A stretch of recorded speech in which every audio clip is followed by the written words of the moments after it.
Hello प्यारे बच्चों, आप सभी का हमारी YouTube चैनल प्रयागराज एकेडमी में स्वागत है। तो आज हम आपसे सेट थ्योरी में बात करने चल रहे हैं लेक्चर नंबर 4 की।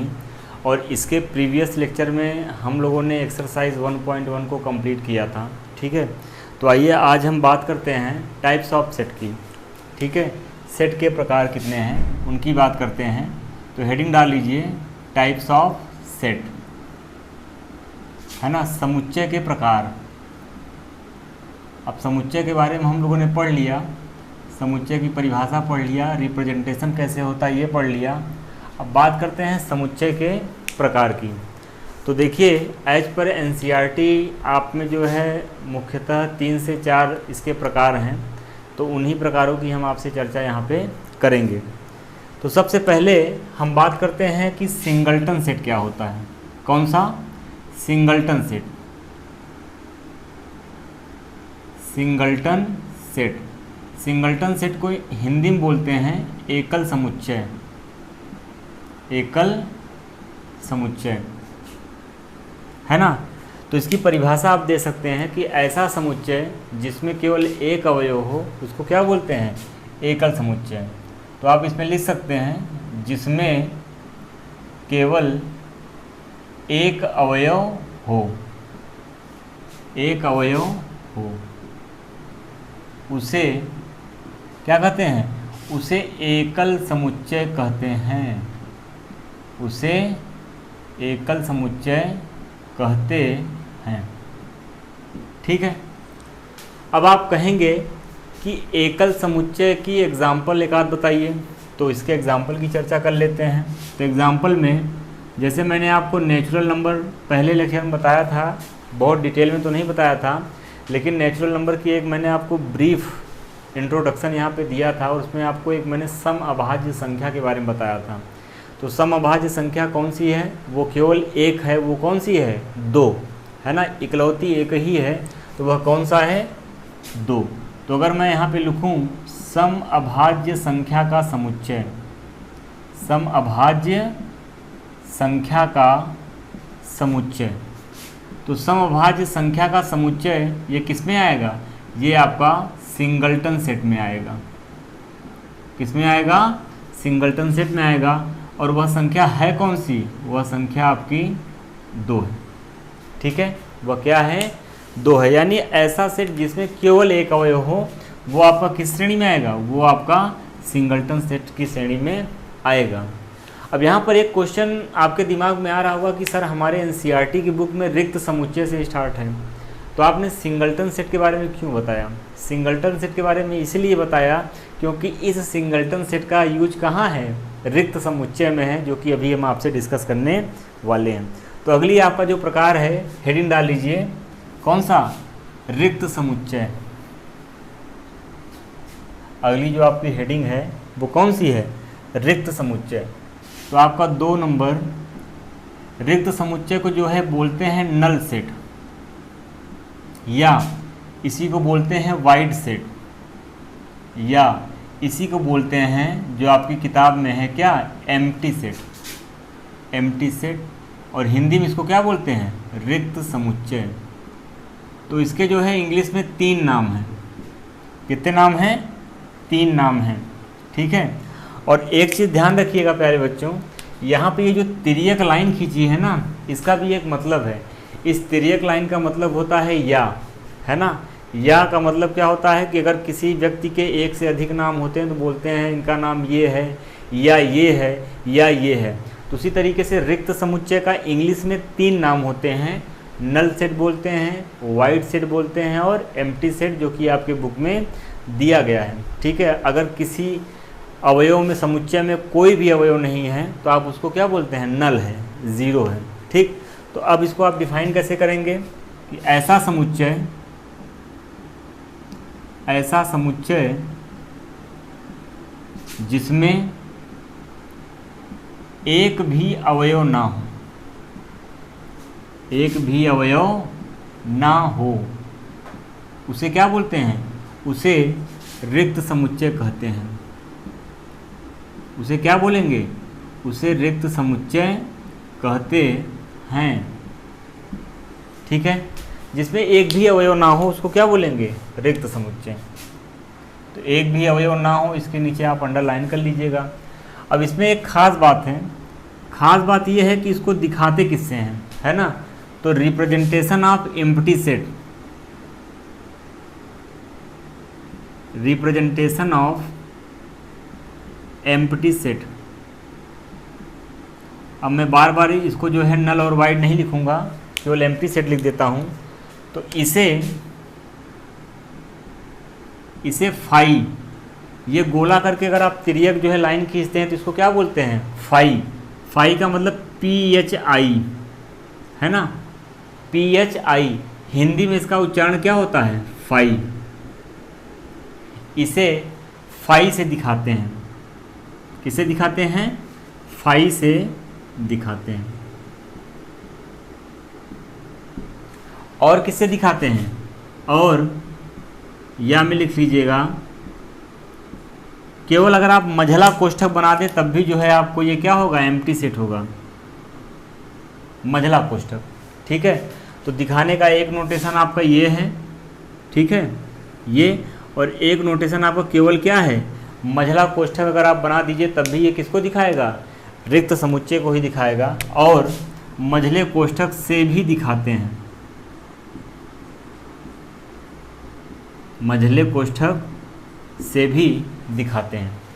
अब आपके दिमाग में आ रहा होगा कि सर ये चीज़ आपने जो है रिप्रेजेंटेशन क्यों बताया? इसका भी एक रीज़न है। आगे के एक्सरसाइज में आपको ये दोनों चीज़ें मिलेंगी। कैसे मिलेंगी वो भी मैं आपको इसको बताने के बाद जब मैं आपको एक्सरसाइज करवाऊंगा तो वहाँ पे बताऊंगा। अब देखिए, इसी जो है एम्प्टी सेट में एक नोट आप लिख लीजिए, ठीक है? इसी एम्प्टी सेट में आप एक नोट लिख लीजिए, इम्पॉर्टेंट नोट है ये। कैसा नोट है ये? इम्पॉर्टेंट नोट है। क्या है इम्पॉर्टेंट नोट? ये है कि यदि मझले कोष्ठक के अंदर फाई आ जाए, बहुत काम की बात है, ध्यान से समझिएगा। यदि मझले कोष्ठक के अंदर फाई आ जाए तो आप देखते ही कहोगे कि सर ये तो रिक्त समुच्चय है ना? लेकिन मेरा आंसर ये है कि ये रिक्त समुच्चय नहीं है। क्यों? क्योंकि यहाँ पे या तो फाई आए या तो मझला कोष्ठक अकेले आए तो वो आपका रिक्त समुच्चय होगा। अगर मझले कोष्ठक के अंदर फाई आपको मिल रहा है तो ये रिक्त नहीं है, ये क्या है? ये आपका एक सिंगल्टन सेट है। ये क्या है?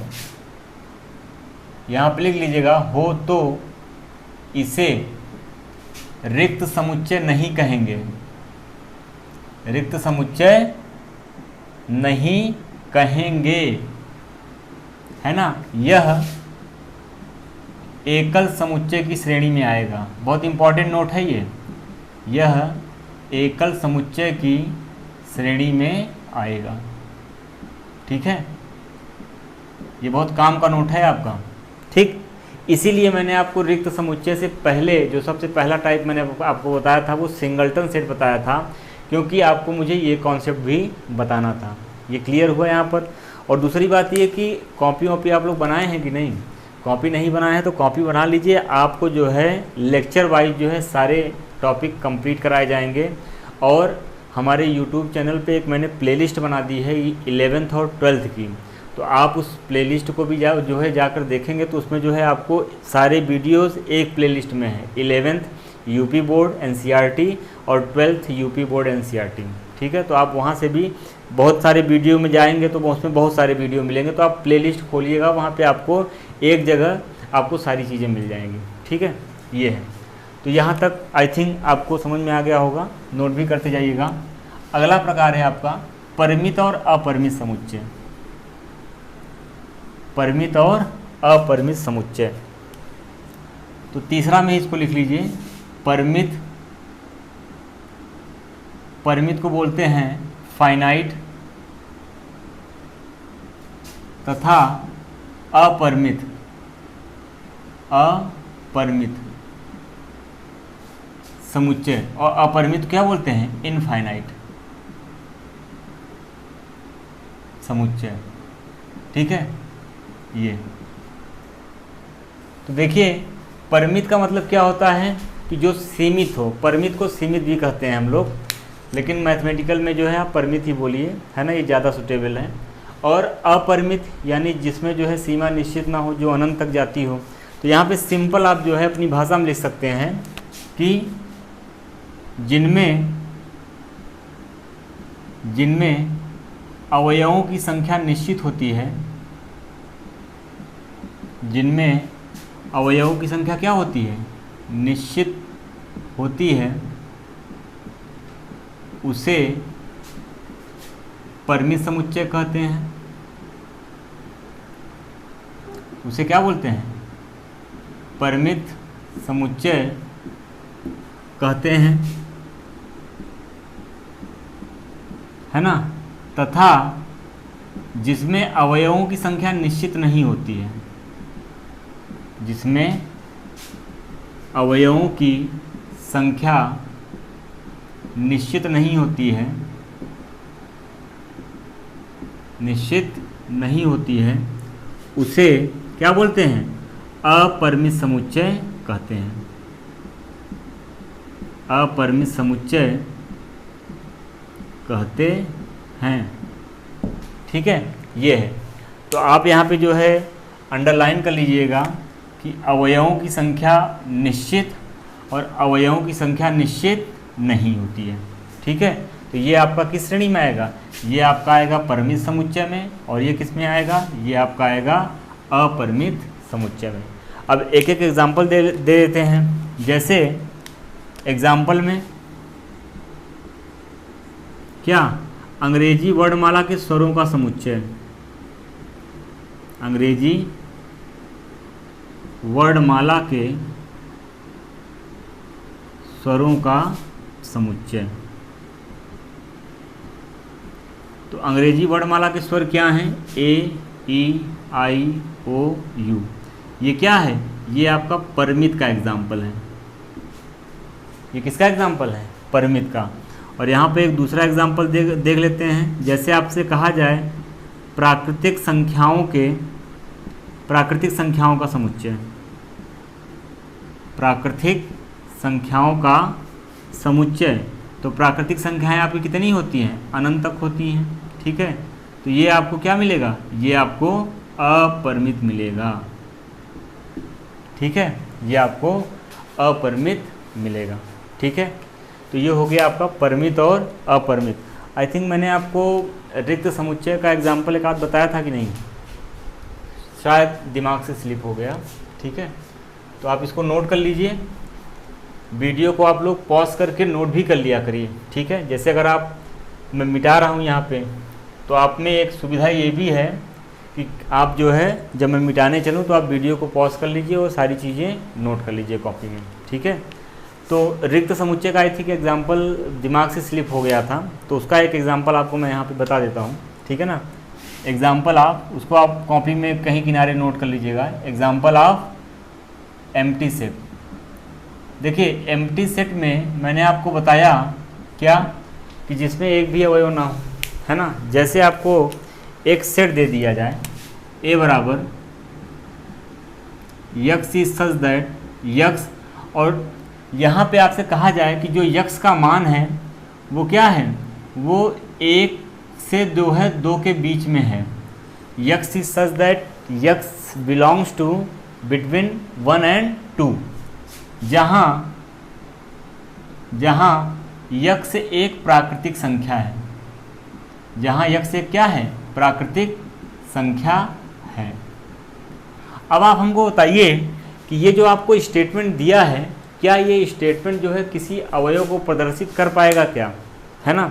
समझिएगा, यहाँ पे मैंने आपको बताया था प्रीवियस लेक्चर में, है ना, क्या बताया था कि यदि यहाँ बराबर का चिन्ह नहीं है तो आप क्या मानेंगे, 1 को नहीं लेना है और यहाँ 2 को नहीं लेना है, 1 और 2 के बीच में लेना है।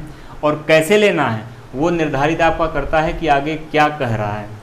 अब आप समझिए कि अगर आप संख्या रेखा पर जो है बनाएं, है ना, 0, 1, 2, तो आप हमको बताइए कि क्या 1 और 2 के बीच में आपको प्राकृतिक संख्या मिलेगी, क्या यह संभव है।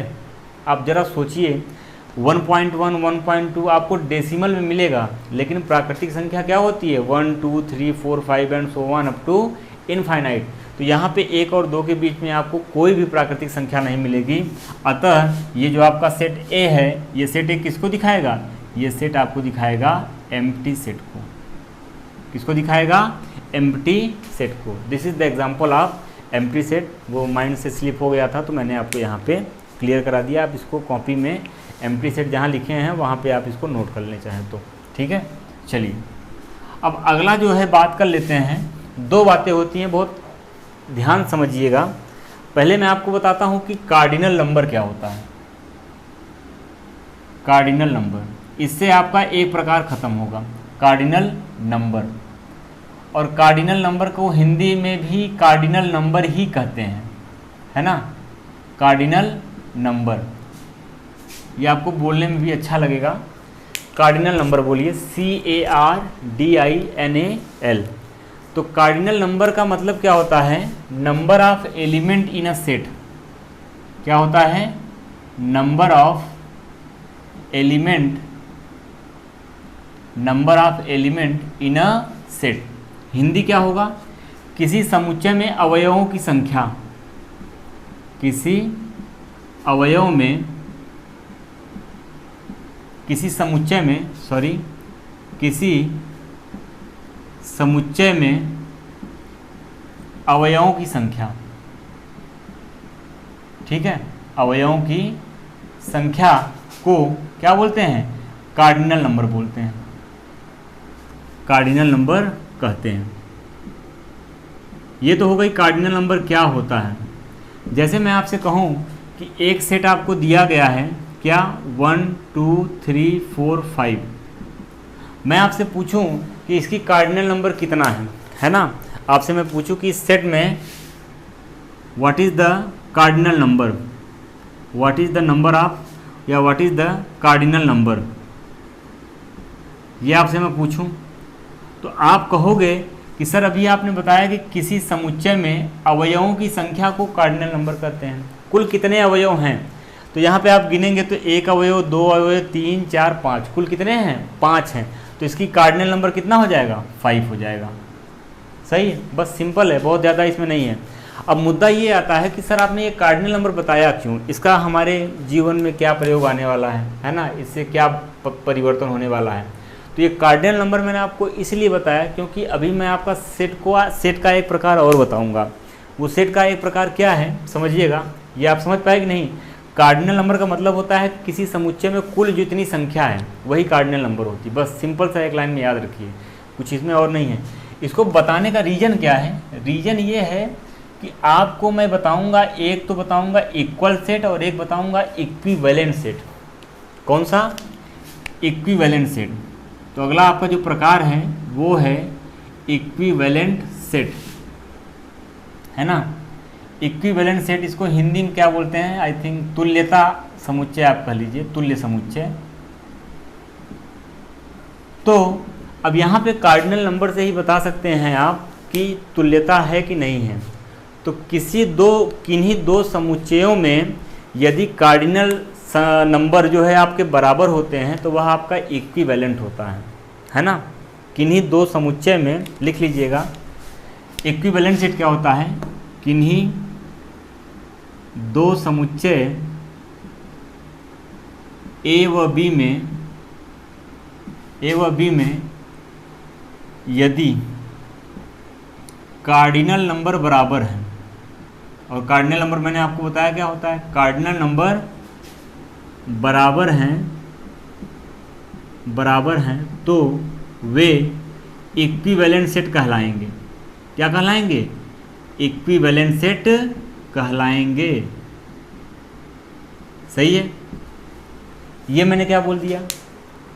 तो मैंने ये बोला कि मान लीजिए कल को आपको एक एग्जाम्पल दे दिया जाए और आपसे कहा जाए कि यार ए बराबर आपको दिया है 1 2 3 4 5 और आपको बी बराबर दे दिया जाए क्या?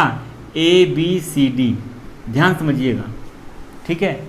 और आपसे कहा जाए कि क्या यह इक्विवेलेंट है, क्या यह तुल्य है या तुल्य समुच्चय है, आपसे किसी ने पूछ लिया, है ना, क्या यह तुल्य समुच्चय है। तो अब आप देखिए कि क्या इन दोनों समुच्चयों में कार्डिनल नंबर आपका जो है बराबर है। भाई यहाँ भी कार्डिनल नंबर की संख्या कितनी है, यहाँ भी 4 है। यहाँ जो है Cn यानी कार्डिनल नंबर आपका 4 है, और यहाँ Cn कितना है, Cn आपका 4 है। तो देखिए दोनों में Cn आपका बराबर है यानी कार्डिनल नंबर 4 है, तो ये दोनों क्या होंगे, ए आपका B के तुल्य होगा, यानी ए बी के, ये ए और बी क्या होंगे, तुल्यता समुच्चय को प्रदर्शित करेंगे। लेकिन अगर यहीं पे किसी बच्चे ने कहा कि सर मान लीजिए C बराबर 1 2 3 4 5 आ जाए, 1 2 3 4 5 आ जाए, और किसी ने कहा कि सर ए और सी के बारे में बताइए, क्या आप कहेंगे, ए और सी को अगर ले लिया जाए, तो अब आपको देखना है कि इसका कार्डिनल नंबर 4 है, लेकिन इसका कार्डिनल नंबर कितना है, इसका कार्डिनल नंबर 5 है।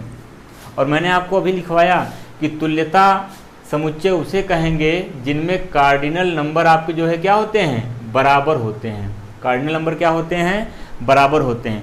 तो आपका ए बी के साथ तो आपका तुल्यता समुच्चय दिखाएगा, लेकिन ए सी के साथ तुल्यता समुच्चय नहीं दिखाएगा। इसी तरीके से सी बी के साथ तुल्यता समुच्चय नहीं दिखाएगा। कारण क्या है, कार्डिनल नंबर। ठीक है, तो ये कार्डिनल नंबर का कॉन्सेप्ट है। तुल्यता में हम लोग जो है कार्डिनल नंबर से ही परिभाषित इसको करते हैं। एक और बचा है आपका इक्वल सेट। इक्विवेलेंट और इक्वल सेट दोनों में बहुत डिफरेंस होता है, दोनों एक नहीं होते हैं। बच्चे इसको दोनों को एक मान लेते हैं, है ना। बात लगभग जो है क्या नाम है वही नहीं होती है, अलग अलग होती है ना। देखिए क्या होता है। अब अगला है आपका जो प्रकार है, आई थिंक शायद ये चौथा था, अब अगला आपका 5वां प्रकार है इक्वल सेट। इक्वल सेट, तो इक्वल सेट क्या होता है, समान समुच्चय। समान समुच्चय। अब इक्वल सेट का मतलब होता है कि दो समुच्चय इक्वल कब होंगे, जब दोनों में सेम बातें हों। जैसे मैंने कहा कि दो व्यक्ति हैं, और दो व्यक्ति जो है समान कब होंगे, जब दोनों में समान गुण पाए जाएं, है ना। समान गुण का मतलब ये है कि देखने में, है ना। अब इंटरनल क्या है वो तो भाई किसी को नहीं पता है, लेकिन देखने में, हाइट में, रूप रंग, है ना, सब एक जैसा है, तो आप कहेंगे भाई दोनों समान हैं। तो उसी तरीके से दो समान समुच्चय क्या होंगे आपके, यदि समुच्चय ए के अवयव, यदि समुच्चय ए के सभी अवयव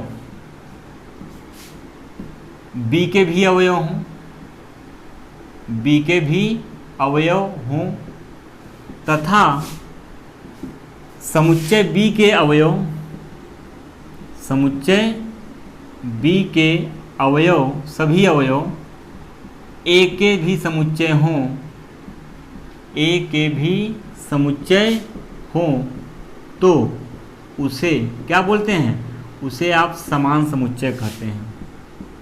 उसे समान समुच्चय कहते हैं। अब आप पहले मैं एक एग्जांपल लिख देता हूं, तब ये सारी बातें क्लियर हो पाएंगी। जैसे मैं आपसे कहूं कि a बराबर आपको दिया गया है 1 2 3 4, ये एग्जांपल आपके बुक में भी है, और आपको b बराबर दिया है 4 3 1 2, सपोज आपको ये दिया है। अब आपसे कहा जा रहा है कि क्या a बराबर b होगा, a बराबर b होगा, क्वेश्चन मार्क। अब देखिए अंतर होता है इक्विवेलेंट और इक्वल सेट में। तो पहले मैं इक्वल सेट आपको समझा देता हूँ, फिर इक्विवेलेंट पे फिर हम आएंगे। देखिए यहाँ पे, यदि समुच्चय ए के सभी अवयव, समुच्चय ए के सभी अवयव बी के भी अवयव हों, यानी जो अवयव ए में हैं सेम वही अवयव बी में भी होने चाहिए, और समुच्चय के अवयवों का क्रम बदल सकते हैं। और ये मैंने आपको नोट में भी लिखवाया था कि क्रम बदलने पे कोई भी आपका परिवर्तन समुच्चय के मान में नहीं होता है। तो मान लो 4 यहाँ पीछे लिखा था, यहाँ आगे लिखा है, 3 भी है, 1 भी है, 2 भी है, सब हैं।